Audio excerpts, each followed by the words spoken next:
여러분의 가정과 영혼에 우리 하나님이 주시는 은혜와 평안이 있기를 제 이름으로 축복합니다. 오래전 이야기인데 한 바닷가 언덕에 등대 하나가 높이 서 있었습니다. 배들은 항상 등대 불빛을 보고 늦은 밤에도 안전하게 항구로 돌아오곤 했습니다. 어느 날 지나가는 자동차가 기름이 다 떨어져서 등대지기에게 기름을 좀 나눠달라고 해서 기름을 나눠 주었습니다. 다음 날은 가난한 할머니가 집이 춥다고 사정사정을 해서 기름을 또 이렇게 나눠서 주었습니다. 그 다음 날은 한 소녀가 등잔에 넣을 기름을 달라고 해서 또 기름을 나눠서 주었습니다. 이렇게 기름을 나눠주는 일이 반복되었는데 마침내 등대의 불빛을 밝힐 기름이 더 이상 남아있지 않게 되었습니다. 그날 밤에 불빛 없는 바다에 배가 몇 척이 파손돼서 많은 사람들이 죽었습니다. 정부 조사단이 등대에 와서 등대를 자세히 조사해 보니까 충분히 기름을 주었는데 기름이 다 떨어지고 남아있지 않는 것을 보고 등대지기를 구속하게 되었습니다. 등대 불빛을 밝힐 기름을 사용할 용도를 잘못 선택한 것입니다. 이 비유는 선택과 그 결과에 따른 책임의 중요성을 교훈합니다. 무엇을 선택하느냐에 따라서 그 결과가 우리 삶에 무겁게 남는다는 교훈을 받습니다. 우리들의 삶은 선택하는 일의 연속이라 해도 과언이 아닐 것입니다. 이 선택에는 학교를 선택하기도 하고 직장을 선택하기도 하고 또 배우자를 선택하는 그런 큰 선택도 있고, 그 중에는 또 아침에 일어나서 하루 입을 옷을 고르는 사소한 선택도 있습니다. 그러나 그 중에는 가장 중요한 선택이 있는데 생명과 관계되는 선택입니다. 이 선택에 따라서 영생에 들어가기도 하고 영원한 멸망에 들어갈 수도 있습니다. 유대 종교 지도자들과 유대 군정들은 예수님을 빌라도 법정에 고소하는 선택을 했습니다. 유대 민족은 로마의 지배를 받고 있는 피지배 민족이었기 때문에 사형 언도를 내릴 권한이 없었습니다. 그래서 종교 지도자들은 예수님이 사형 판결을 받도록 로마 법정에 고소한 일을 선택한 것입니다. 본문의 로마 빌라도, 총독 빌라도는 스스로 비진리와 죄악을 선택했습니다. 그 결과 본디오 빌라도 이름은 기독교 2000년 역사에 오늘까지 성도들의 입에서 계속해서 정제되어 오고 있습니다. 그러면 빌라도의 선택은 어떤 면에서 최악의 선택이었는가? 오늘 빌라도의 선택이라는 제목으로 하나님의 말씀의 교훈을 나누기를 원합니다. 첫 번째로 빌라도는 법을 어기는 선택을 했습니다. 본디오 빌라도는 사마리아와 유대 지방의 제5대 로마 총독이었습니다. 빌라도에 관한 자료들이 일반 역사에 많이 소개되어 있는데 유대 분봉왕인 헤롯 아그리파 1세가 로마 황제에게 보내는 편지에 보면 다음과 같이 본디오 빌라도에 대해서 편지한 내용이 나옵니다. 빌라도는 완고하고 무자비하며 고집이 센 사람이고 재판을 거치지 않고도 형벌을 가하고 잔혹한 일을 수도 없이 저지른 사람이며 성전 금고를 사용해서 수로를 건설하고 성전을 더럽히기도 한 사람입니다. 이게 헤롯 아그리빠가 황제에게 보낸 편지에 소개된 본디오 빌라도에 대한 이야기입니다. 빌라도가 총독 신분을 잃은 것은 많은 사마리아 사람들을 죽였기 때문에 그렇습니다. 그래서 사마리아인들이 황제에게 고소해서 황제는 본디오 빌라도를 총독직에서 면직시키고 로마에 도착오기도 전에 죽였습니다. 그래서 본디오 빌라도는 결국은 총독직에서 쫓겨났고 목숨까지도 잃었습니다. 빌라도가 예수님에 대한 잘못된 사형 판결을 내린 죄가 큽니다. 대제사장 안나스와 가야바의 죄는 빌라도의 죄보다 더 큽니다. 왜냐하면 유대교 지도자들은 이미 주님을 하나님을 모독한 죄로 사내들인 공회에서 종교 재판을 해서 사형에 해당하다고 판결을 했습니다. 그러나 사형권이 로마 정부에 있었기 때문에 로마 총독 빌라도에게 재판을 요청한 것입니다. 그런데 로마 법정에서는 종교적인 고소권은 로마 법정이 다루는 문제가 아닙니다. 따라서 종교 지도자들은 종교법으로는 예수님 사형 판결을 얻어내기가 어렵기 때문에 거짓을 꾸며냈어요. 민중 선동죄, 내란죄 이런 정치적인 죄로 고발을 했습니다. 종교 지도자들이에요. 성경을 가르치는 사람들이에요. 그러나 거짓으로 정치적인 죄목을 만들어서 고발한 것입니다. 예를 들면 황제에게 세금 내는 것을 방해했다 이렇게 고소를 했습니다. 거짓말이죠. 예수님은 분명히 가이사의 것은 가이사에게, 하나님의 것은 하나님에게, 황제에게 낼 세금은 황제에게 국세를 내고 또 종교적인 세금인 성전에 내야 될 건 하나님께 드릴 건 하나님께 내라고 이야기했는데 황제에게 내는 세금 방해했습니다. 이건 완전히 정치적인 고소건이거든요. 거짓말이죠. 자칭왕 그리스도라고 고소했는데 이것도 거짓말이죠. 예수님 왕이신 것은 이 땅의 군사적인 정치적인 왕국이 아니라 의와 진리와 생명을 나누는 영적인 왕국이기 때문에 자칭 왕 그리스도라고 하는 것은 거짓 고소에 속한 것입니다. 총독 빌라도는 이 고소 사건을 살펴본 결과 예수님이 전혀 죄가 없는 것을 확인했습니다. 예수님의 말과 행동에서도 로마에 대항하는 반란을 일으킨 적이 한 번도 없으셨고 군사를 한 명도 가진 적이 없었고 죄가 전혀 없는 것을 총독 빌라도는 이미 발견하고 확인했습니다. 유대 종교인들이 사형 판결을 요구한 고소건은 종교 지도자들의 예수님에 대한 시기와 질투인 것을 판단했습니다. 그래서 누가복음 23장 4절에 빌라도가 총독으로서 재판관으로서 이렇게 이야기합니다. 이 사람에게 죄가 없도다. 무죄 판결을 한 거예요. 한 번이 아니라 여러 번. 그러나 총독 빌라도의 잘못된 선택은 무엇입니까? 유대인들의 줄기찬 요구에 유죄 판결을 내린 것입니다. 더구나 가장 무섭고 잔인한 십자가 사형 판결을 내리고 말았습니다. 로마 법관으로서 불법 고소를 기각시켜야 되는데 인기를 선택하고 여론을 선택하고 자신의 신변의 안전을 선택한 결과입니다. 로마 법을 맡은 책임자가 사회 부패에 굴복하고 거짓을 선택한 것입니다. 법을 어긴 쪽을 선택한 것입니다.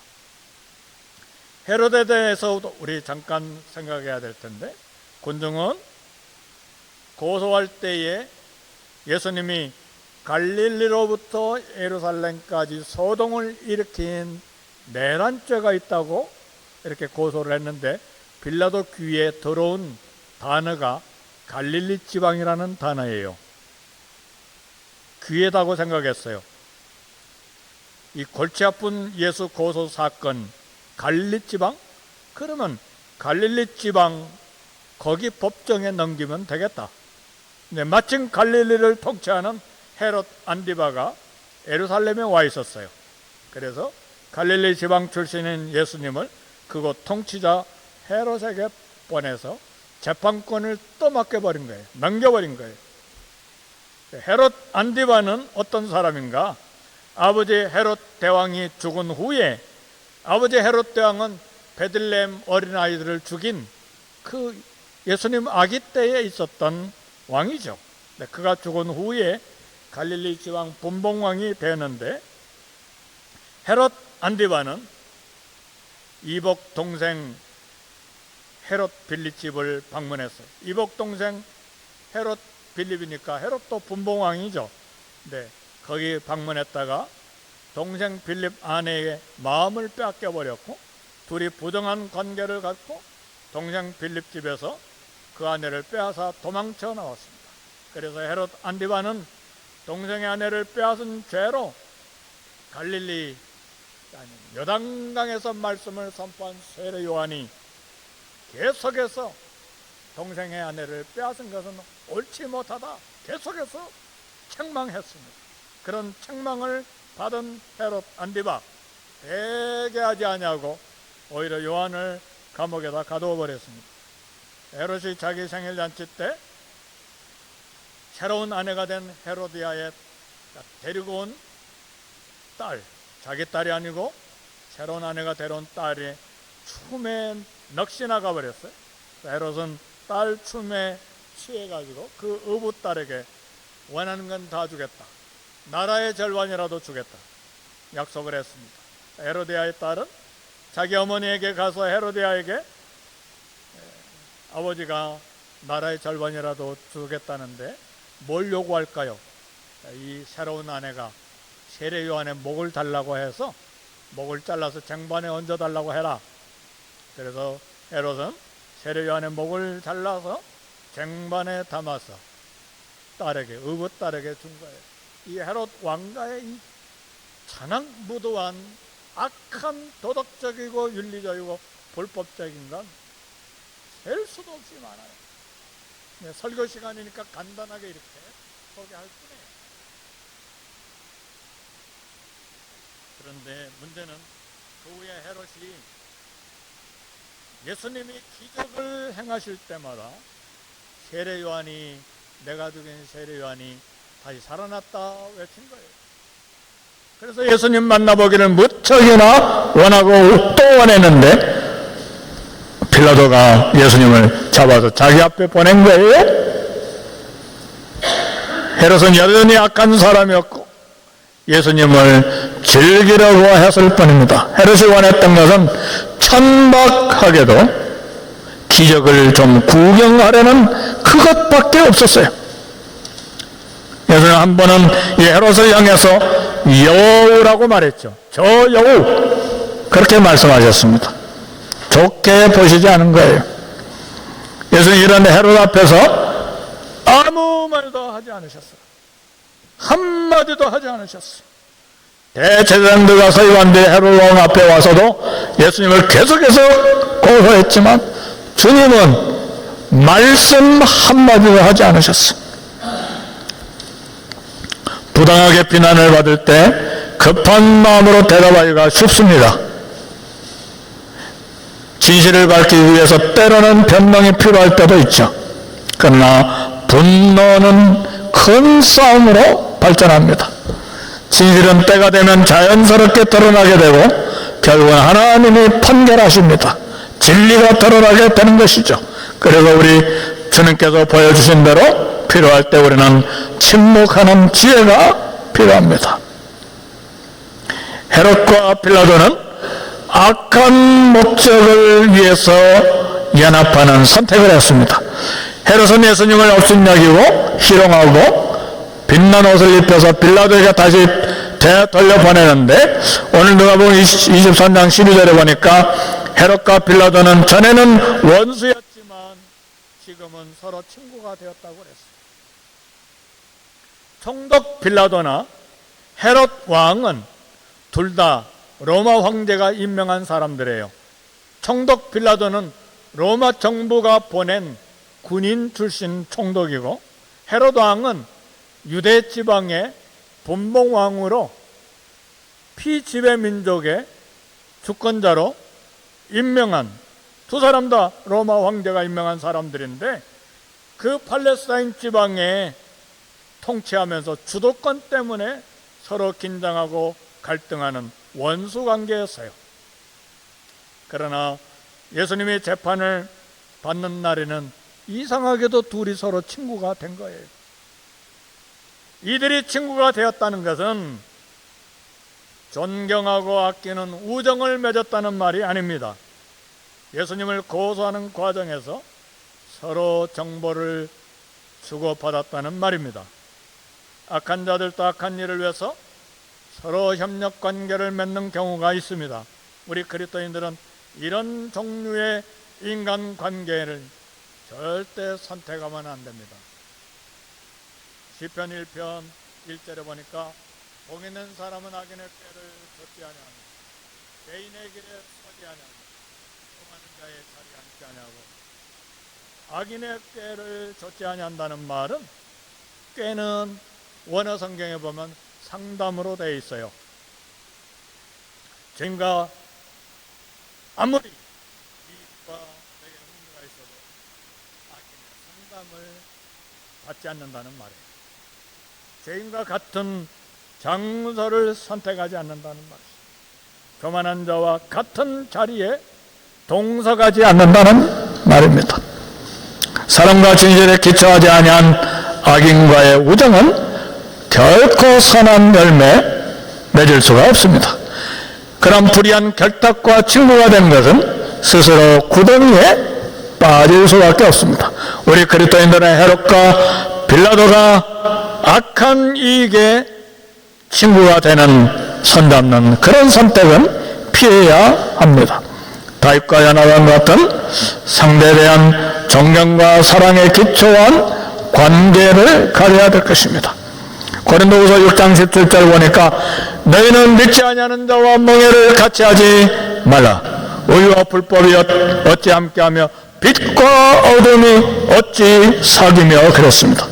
총독 빌라도나 헤롯 왕은 예수님의 무죄함을 잘 알고 있었어요. 헤롯도 예수님이 무죄한 걸 확인했어요. 총독 빌라도도 예수님이 법관으로서 무죄한 것을 이미 알고 있었어요. 그런데 서로 무죄한 분을 석방하지 않냐고 서로 던지게 하는 거예요. 빌라도는 헤롯에게 던지고 헤롯은 빌라도에게 던지고.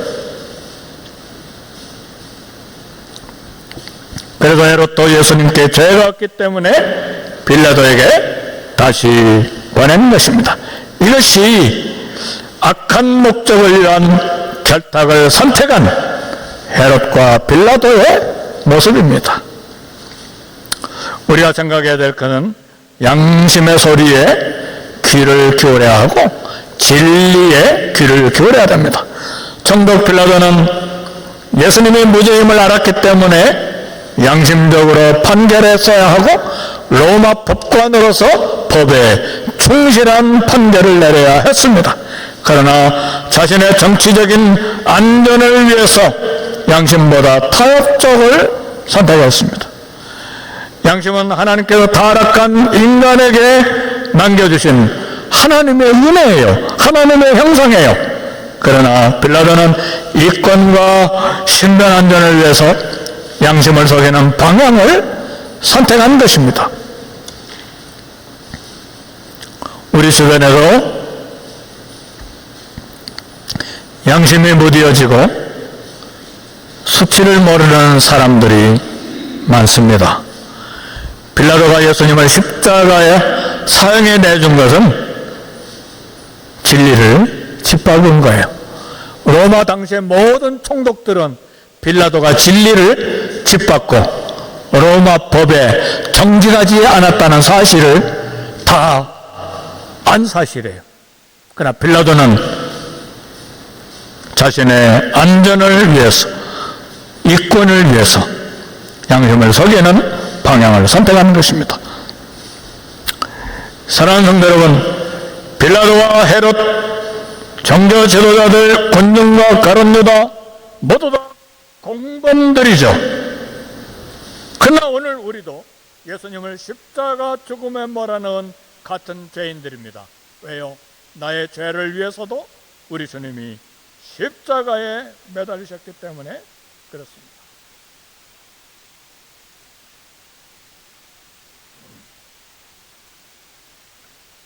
대부분 사람들은 이 사람 눈치 보고 저 사람 눈치 보면서 이익에 따라서 선택합니다.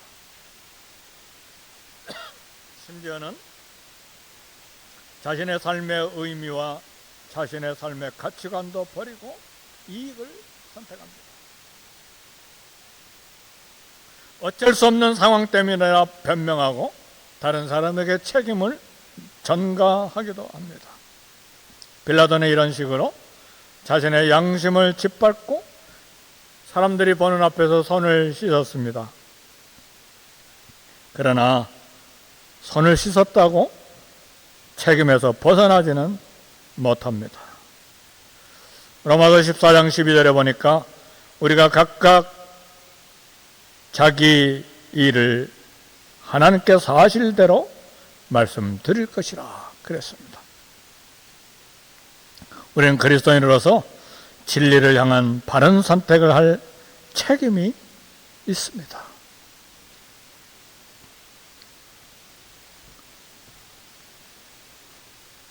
미국의 한 교도소에서 수감된 사형수가 신문 한 장을 손에 쥐고 하염없이 눈물을 흘렸습니다. 그 신문 기사는 미국 제22대 대통령 클리플랜드 대통령 취임이었어요.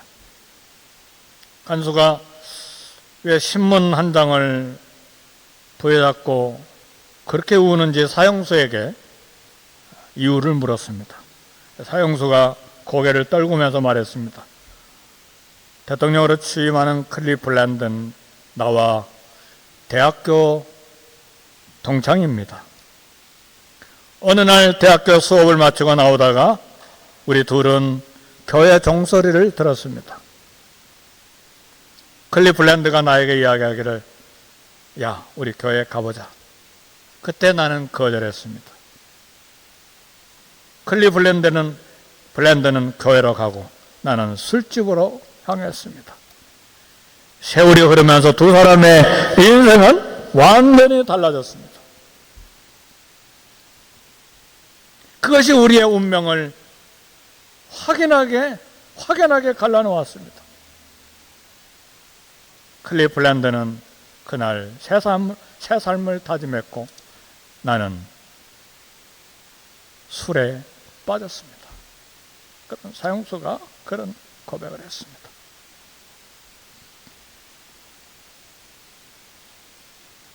하나님께서는 성령님을 통해서 우리를 부르시고 항상 말씀하세요.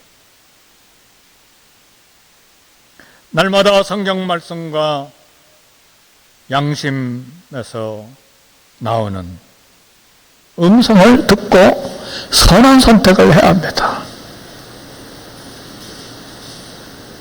하나님 우리를 부르시는 음성은 매일 있습니다. 말씀을 통해, 성경을 통해, 경건한 이웃 성도들을 통해. 그 음성은 주님 앞에 나와 기도하라는 음성이고 하나님 말씀을 들으라는 음성이고 우리의 삶을 오픈하고 주님께 헌신하고 봉사하라는 음성입니다. 미국은 청교도 신앙 위에 세워진 국가예요. 그래서 200수십 년 만에 세계 최대 강국이 되었는데 그것은 청교도 신앙으로 이 국가를 세운 이 백성에게 주신 하나님의 거대한 축복입니다. 언젠가도 말씀드렸지만 청교도 신앙인들의 신조가 하나 있어요. 모든 예배와 교회 모임에는 참여한다. 왜냐? 어느 모임, 어느 예배에 하나님이 개인적으로 나에게 음성을 들려주실지 들려주시는 모르기 때문에 모든 모임에 참여한다. 이게 미국을 건국한 청교도 신앙 교도들의 신조입니다. 하나님의 음성이에요.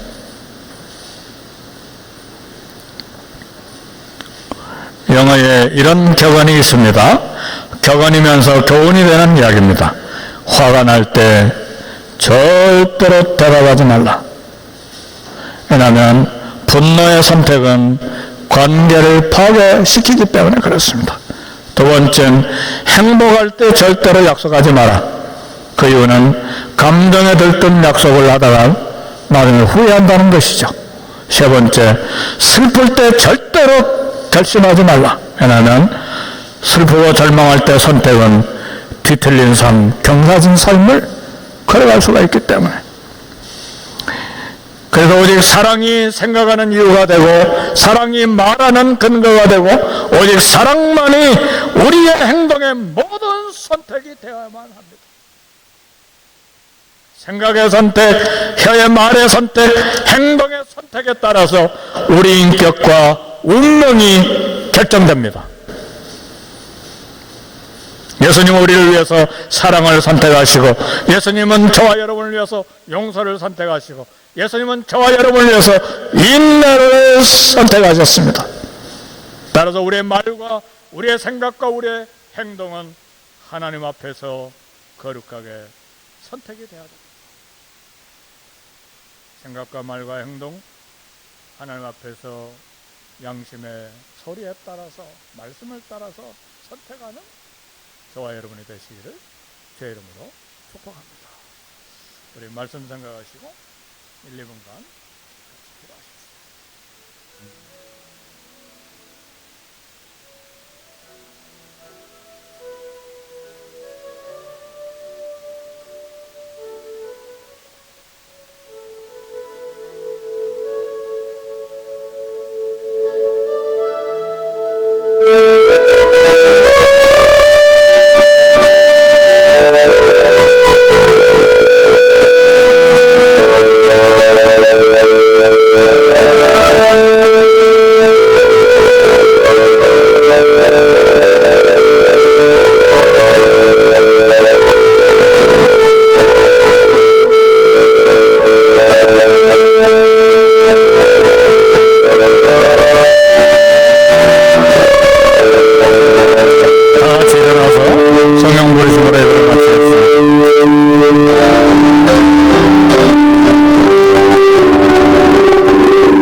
우리 주 예수 그리스도의 은혜와 아버지 하나님의 극진하신 사랑하심과 성령님의 감화 감동 축복하심이 생각과 언어와 행동이 진리 안에서 선택되기를 결단하는 사랑하는 모든 성도들 머리 위에 지금으로부터 영원토록 함께 계실지어다.